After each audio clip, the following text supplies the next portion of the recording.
Assalamu alaikum dear viewers. In previous videos we have discussed six kinds of verbs. First of all we have discussed what is a main verb, what is a helping verb. Then after that we discussed regular and irregular verbs. After that we discussed transitive and intransitive verbs. In today's video, we will discuss uh, two more kinds of verbs, that is finite verbs and non-finite verbs. First of all, we will discuss what is a finite verb, and then after that we will discuss non-finite verbs. Finite verbs are those verbs which agree with their subject in number and person. This is very important for finite verbs. They strictly follow the subject verb agreement. हमने इसे पहले भी पढ़ा है pronoun. Pronoun में हमने पढ़ा है what is first person pronoun, what is second person pronoun, what is third person pronoun, what is first person singular, what is first person plural. इसी तरह हमने तीन काइंड्स के बनाए थे प्रोनाउंस के, फर्स्ट पर्सन, सेकंड पर्सन और third person. ये जो फाइनाइट वर्ब्स है ये जब उन प्रोनाउंस के साथ इस्तेमाल होते हैं तो ये अपनी शेप, अपनी फॉर्म तब्दील करते हैं. फर्स्ट पर्सन के लिए अलग वर्ब होता है, सेकंड पर्सन के लिए अलग वर्ब होता है, थर्ड पर्सन के लिए अलग वर्ब होता है. Those verbs which agree with their subject in number के हिसाब से भी ये चेंज होती है, पर्सन के हिसाब से भी ये चेंज होती है. नंबर के हिसाब से ये इसलिए चेंज होती है कि अगर हम सिंगुलर इस्तेमाल करते हैं तो वी यूज़ प्लूरल वर्ब, और जब हम प्लूरल इस्तेमाल करते हैं तो we use singular verb in a sentence. Now verbs which change their subject in number and person are called finite verbs. Finite verbs उन verbs को हम कहते हैं जो अपना which change with their subject in number and person. सिर्फ number और person के हिसाब से ये चेंज नहीं होती है, बल्कि they also change when there is a change in tense. Tense के हिसाब से भी ये वर्ब्स चेंज होती है. ये जो नीचे मैंने एग्जांपल्स दी है उनसे आप अच्छी तरह समझ सकते हो. First of all let me read this. What are this finite verbs? Actually, finite verbs are those verbs which agree with their subject in number and person and change their forms when there is a change in the number or person of the subject are called finite verbs. They also change when there is a change in tense. Tense में भी ये तब्दील होते रहते हैं. Past tense के लिए हम अलग वर्ब इस्तेमाल करते हैं, प्रेजेंट टेंस के लिए हम अलग वर्ब इस्तेमाल करते हैं, फ्यूचर टेंस के लिए हम अलग वर्ब इस्तेमाल करते हैं. When there is only one verb, this is very important point. When there is only one verb in a sentence, it is a finite verb. अगर कभी सेंटेंस में एक ही वर्ब है that is used independently, that is used alone in a sentence, that is definitely a finite verb. उसको वो तो सिर्फ finite verb ही हो सकता है, क्योंकि non finite verbs they are used along with finite verbs. उनके लिए हमें एक फाइनाइट वर्ब की ज़रूरत पड़ती है, फिर उसी के साथ नॉन फाइनाइट वर्ब इस्तेमाल होता है. Let us see these examples. First of all, let me discuss the examples on the left hand side. For example, he works. He, अगर आप देखोगे this is third person singular, हमने उसके साथ verb इस्तेमाल किया है वर्क्स, आई वर्क. लेकिन जब आई आता है फर्स्ट पर्सन सिंगुलर, उसके साथ मैंने इस्तेमाल किया है वर्क. इसी तरह you work, you is second person pronoun और उसके लिए हमने इस्तेमाल किया है वर्क. एक ही वर्ब है लेकिन ही के साथ वर्क्स आता है, आई के साथ वर्क आता है, यू के साथ वर्क आता है. इसी तरह सिंग दूसरा वर्ब है, लेकिन जब हम शी के साथ इस्तेमाल करते हैं, she sings, they sing, we sing, you sing. She के साथ अलग इस्तेमाल होता है, दे के साथ सिंग इस्तेमाल होता है, वी के साथ सिंग इस्तेमाल होता है, यू के साथ सिंग इस्तेमाल होता है। नंबर और पर्सन के हिसाब से वर्क और सिंग दोनों ने अपनी अपनी फॉर्म चेंज की है। Now on the right hand side, he works, this is present simple tense. Present simple tense के लिए हम इस्तेमाल करते हैं वर्क्स, लेकिन जब हम पास्ट सिंपल बनाते हैं, ही वर्कड, पास्ट सिंपल के लिए हमने इस्तेमाल किया वर्कड, और जब हम फ्यूचर टेंस उसका बनाएंगे, ही विल वर्क, उसके लिए हम बनाएंगे will work. That means work, the verb changes its form when we change the tense of a sentence. Present tense के लिए वर्क्स, पास्ट टेंस के लिए वर्कड, फ्यूचर टेंस के लिए विल वर्क।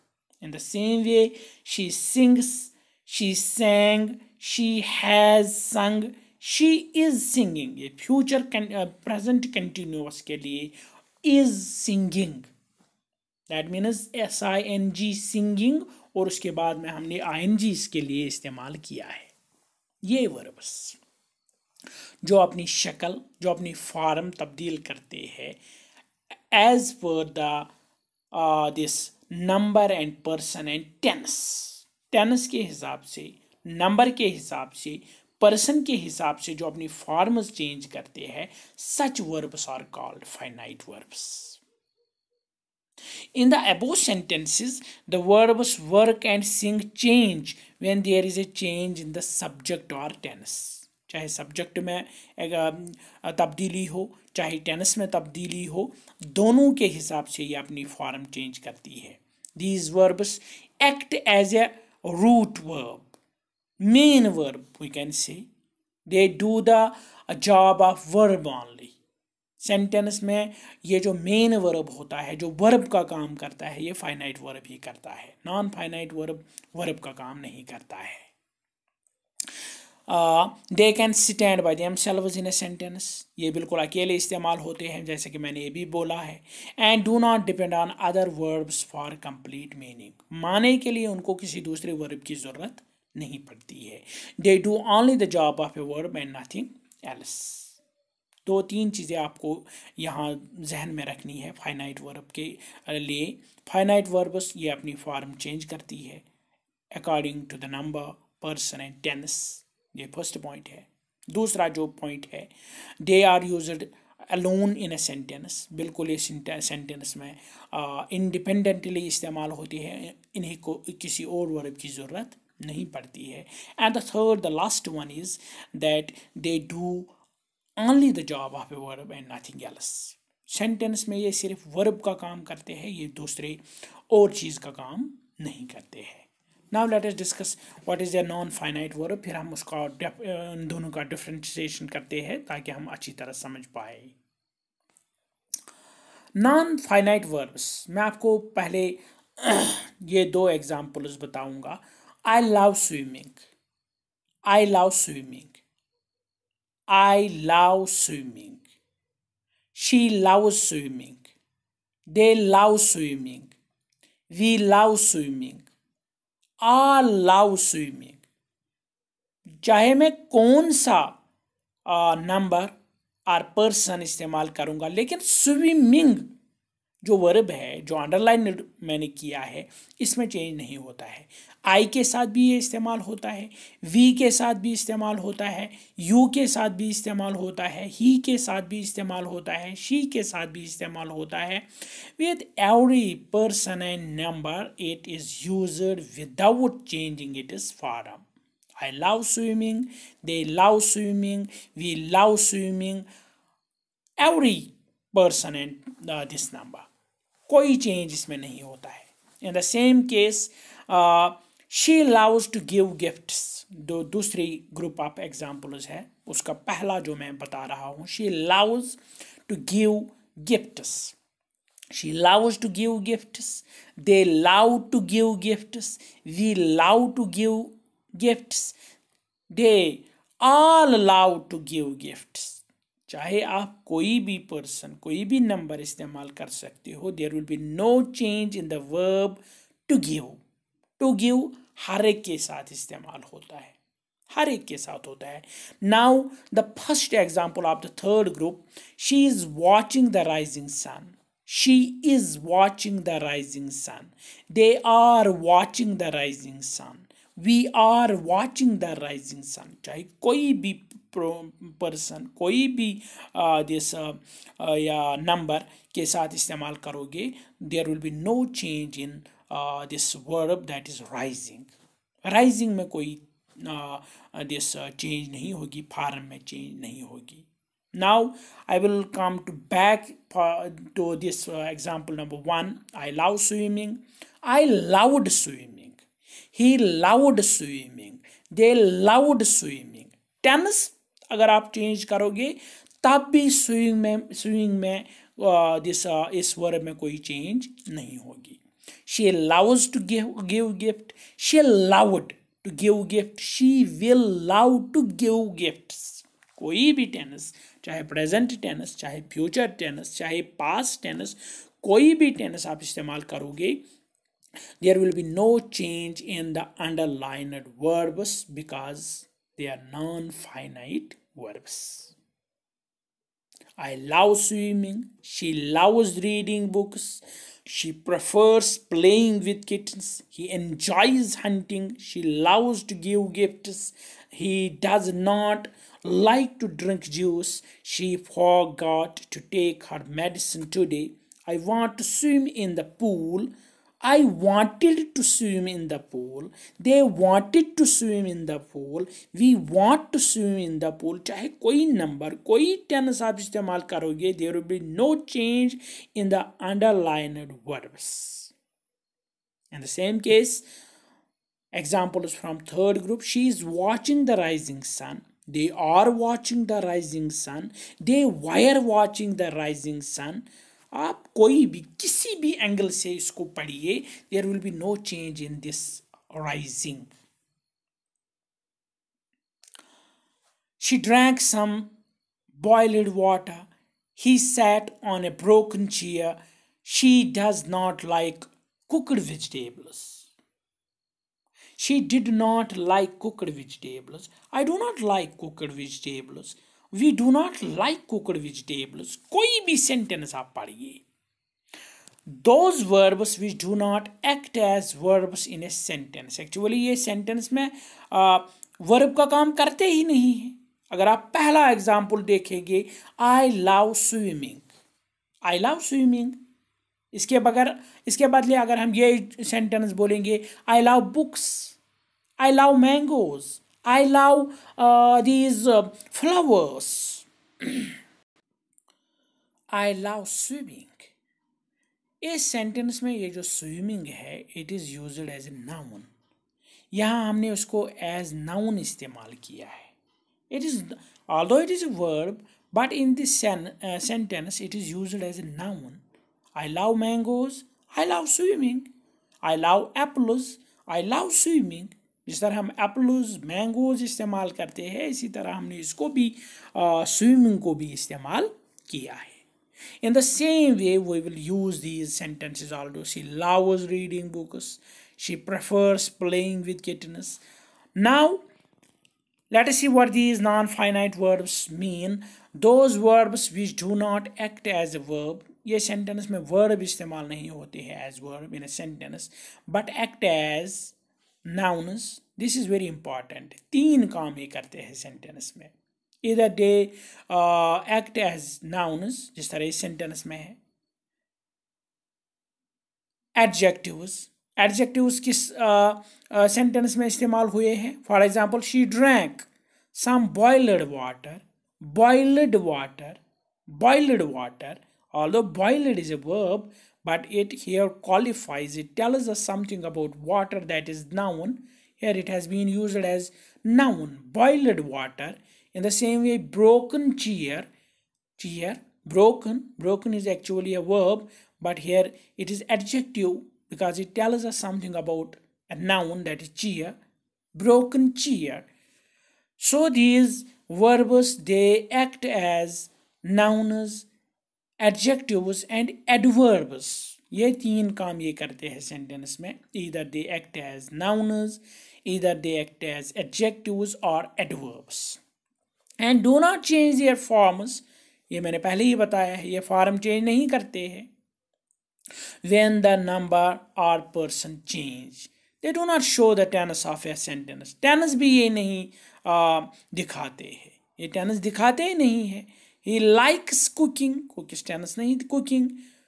अगर हम उसको cooking, ये जो he likes cooking, इस सेंटेंस में likes tense दिखाता है, cooking tense नहीं दिखाता है. She likes cooking, इस सेंटेंस में भी ये cooking दिस टेंस नहीं दिखाता है, बल्कि likes टेंस दिखाता है. They liked cooking, they like cooking, I like cooking, they will like cooking, they had liked cooking. तमाम सेंटेंस में ये जो कुकिंग वर्ड है ये चेंज नहीं होता है, चाहे हम कोई भी नंबर इस्तेमाल करें, कोई भी पर्सन इस्तेमाल करें, कोई भी टेंस इस्तेमाल करें. When the number or person change, they do not show the tense of a sentence. They are always used with a finite verb. ये भी important point है. हमने ये भी बोला कि finite verb जो होते हैं they are used alone in a sentence, but these non-finite verbs we use them with a finite verb. Let us see some more examples ताकि आपको अच्छी तरह ये समझ आए. Some more examples of finite and non-finite verbs. The man runs to the store. ये जो underlined verbs है उनको आपको लिखना है whether this is used as finite or non-finite verb. Finite verb के लिए मैंने F इस्तेमाल किया है, non-finite के लिए मैंने NF इस्तेमाल किया है, non-finite. The man runs to the store. इस सेंटेंस में सिर्फ एक वर्ब इस्तेमाल हुआ है, that is runs. So it is finite verb. Second sentence, he wanted to find a solution. There are two verbs. Wanted is finite verb. To find, it is a non-finite verb. We saw a deer. There is only one verb, that is saw, that is finite verb. She likes cooking. She likes cooking. She likes cooking. Cooking here noun इस्तेमाल हुआ है. It is object of a verb also. ये इंशाल्लाह हम दूसरे video में discuss करेंगे कि किस तरह ये इस्तेमाल होते हैं. She likes cooking. She likes cooking. Here it has been used as noun, that is non-finite verb. I walked home, finite verb. Birds fly. यहाँ भी एक verb है, that is finite. Birds love to sing. This is non-finite. Love main verb है, finite verb है, sorry. To find is is easy. To find this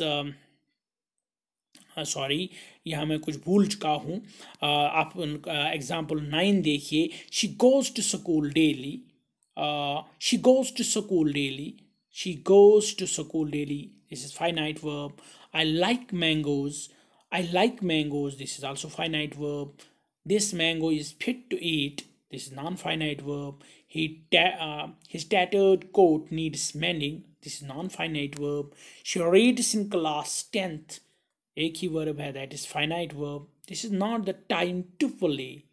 Not the time to is यहाँ finite verb है, but to play is non-finite verb. They always help me. They always help me. This is finite verb. I like reading. This is non-finite verb. He wears a worried look. Worried, underlined word है. This is non-finite. Then we have she sings nicely. This is finite verb. Teach me swimming. This is non-finite verb. Please help me. This is finite verb. This was all about finite and non-finite verbs. In next video, inshallah, we will discuss 3 main types of these non-finite verbs. Till that, goodbye.